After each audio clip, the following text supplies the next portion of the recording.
OPS அணியில இருந்த வைத்திலிங்கம் வந்து திமுகவில் போய் இன்னைக்கு இணைஞ்சிருக்காரு சார். மேலும் பலரும் வந்து வருவதற்கான ஓபிஎஸ்ஸே வருவதற்கான வாய்ப்புகள் இருக்குது அப்படின்ற மாதிரிலாம் வந்து இல்லை, சொல்கிறாங்க. கடைசியில் ஓபிஎஸ் திமுக தான் வருவாருன்ற மாதிரி தோணுது.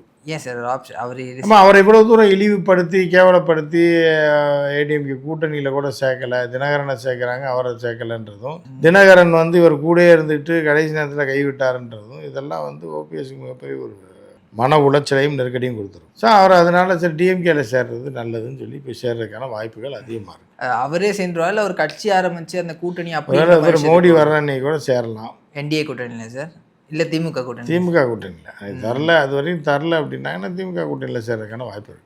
இன்னொரு பக்கம் தேமுதிக அவங்களும் வந்து இன்னும் எந்த நிலைப்பாட்டும் எடுக்கலை. அவங்க எந்த கூட்டணி போக வாய்ப்பு இருக்குது சார்? இல்லை, அவங்க எந்த கூட்டணிக்கு போகிறாங்கன்னு சாய்ஸ் அவங்ககிட்ட கிடையாது, யார் கூப்பிட்றாங்கன்றதை பொறுத்து. ஆனால் இப்போ கூட பிரேமலதா சொன்ன விஷயம் வந்து எங்களை இது வரைக்கும் யாரும் கூட்டணிக்கு அணுகவே இல்லை.